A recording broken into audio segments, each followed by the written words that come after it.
que j'ai actuellement en ligne de l'International international Madame Farida Choubachi, un parlementaire, ou une parlementaire très éminent ici en Égypte. Madame Farida Choubachi, vous êtes toujours la bienvenue et je vous souhaite une très bonne santé. Merci beaucoup et merci à vous. Merci et beaucoup. bonsoir à tous vos téléspectateurs. Merci beaucoup pour nous rejoindre à travers la ligne. Et permettez-moi de vous poser cette question. Est-ce que vous trouvez que Trump va stopper les guerres, les conflits qui frappent le monde entier, notamment au Proche-Orient et en Ukraine? Est-ce que le monde sera de plus en plus moins sanglant, plus stable sous l'ère de Trump, ou c'est le contraire? Ça, c'est l'espoir de tout le monde. C'est aussi mon espoir. Mais est-ce que le point de vue de Trump, c'est pas le nôtre? Par exemple, moi, ce que je le doute, c'est que M. Trump a été très généreux avec Israël. Il a été généreux beaucoup plus qu'il n'a le droit.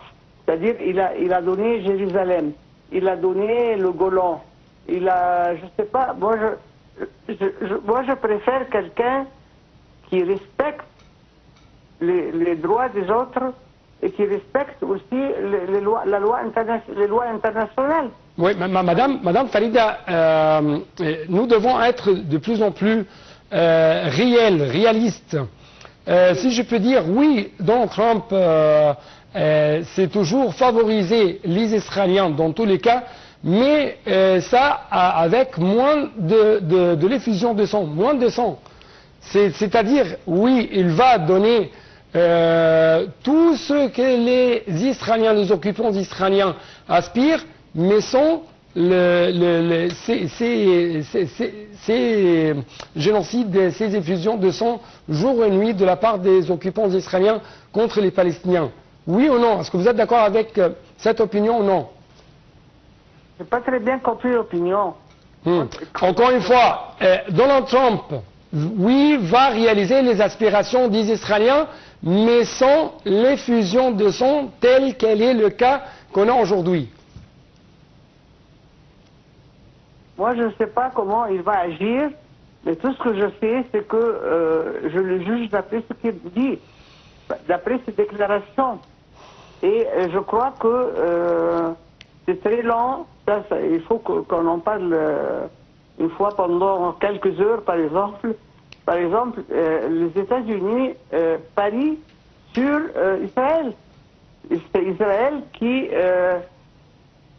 chaque fois que Israël fait, c'est approuvé par les États-Unis. La preuve, c'est la quantité inouïe d'armement que les Américains donnent à Israël. L'argent, il y a 18 milliards de dollars depuis la guerre. Depuis la guerre, le génocide que Israël est en train de faire. Et puis ils ont paralysé n'importe quelle opinion et n'importe quel jugement, la Cour internationale, l'ONU, tout ça, c'est un veto américain et tout s'envole en l'air. Ouais. Alors là, maintenant, nous voulons que, à mon avis, c'est-à-dire que nous tenons à réaliser et à acquérir nos droits, et il faut qu'on ait une attitude solide et courageuse vis-à-vis de M. Trump. Ouais. Et je pense qu'il est, enfin, il a 78 ans. C'est pas un adolescent, c'est-à-dire il va comprendre, on peut discuter avec lui. Oui. Madame Farida Choubachi, d'après votre évaluation, est-ce que Trump va stopper l'escalade des crises économiques mondiales, ces chocs avec la Corée du Sud, avec la Chine et ainsi de suite? Est-ce que nous aspirons à un monde de moins ou de plus en plus moins au niveau des conflits économiques? J'espère, et je crois qu'il va agir dans cette direction. Ouais. Par exemple, il a promis d'arrêter la guerre de l'Ukraine. Ouais. Et ça, c'est très important, parce que la guerre de l'Ukraine, ça a des conséquences négatives sur nous, par exemple, parce que nous importons du blé de l'Ukraine. Oui. Et là, avec les guerres, c'est-à-dire que le monde, il faut dire que M. Biden a mis le feu partout. Oui. Là où il a pu, il a mis le feu. Et probablement, Trump va saisir la leçon. Il va tirer la leçon de l'expérience Joe Biden et tout son parti. Parce que vous savez, les démocrates, nous avons souffert des deux partis. Oui. Les démocrates mais les démocrates ont été les plus nuisants. Oui. Madame Falida, concernant votre prévision pour les relations bilatérales entre l'Égypte et les États-Unis sous l'ère de Donald Trump. Regardez, moi je crois qu'il n'y a pas un seul responsable mondial, à l'échelle mondiale, qui ne respecte pas le président Assisi. C'est ça, c'est-à-dire qu'ils savent très bien que quand il dit ce qu'il pense et ce qu'il compte faire. C'est-à-dire qu'il n'a pas, c'est pas des slogans dépourvus de force. Non, Al-Sisi, quand il dit quelque chose, il l'entend et il le fait.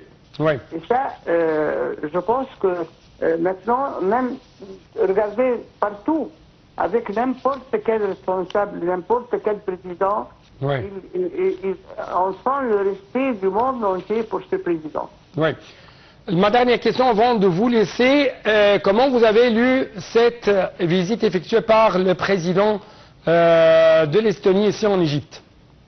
Je vois que c'est dans le contexte aussi des relations de notre président avec tous les responsables et qui sont toujours dirigés vers la construction, la consolidation des relations, la coopération bilatérale dans tous les domaines, tous les domaines possibles. Et ça, c'est dans le bien de l'humanité. Au lieu de faire des guerres, de détruire, de tuer,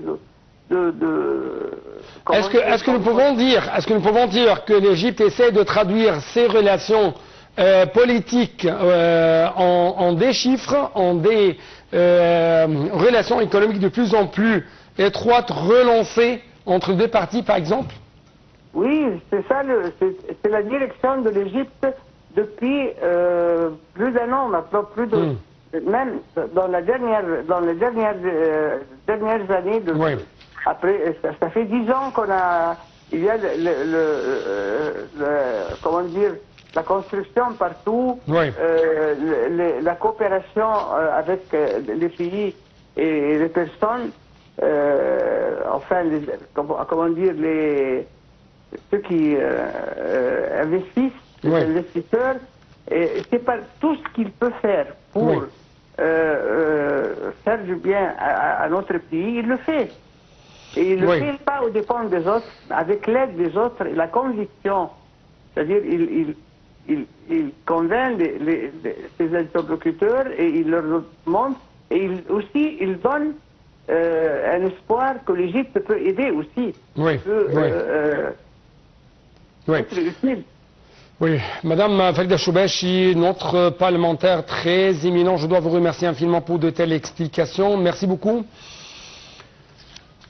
Et donc, chers téléspectateurs, comme je vous ai dit au début de cette édition, en fait, il y avait eu des activités diplomatiques de plus en plus intenses ici en Égypte. C'est pourquoi je dois vous laisser avec un reportage qui va jeter plus de lumière sur cette visite, ou plutôt cette rencontre quand même, qui a eu lieu aujourd'hui entre le ministre égyptien des Affaires étrangères, M. Badr Abdelati, et son homologue néerlandais, Caspar Veldkamp.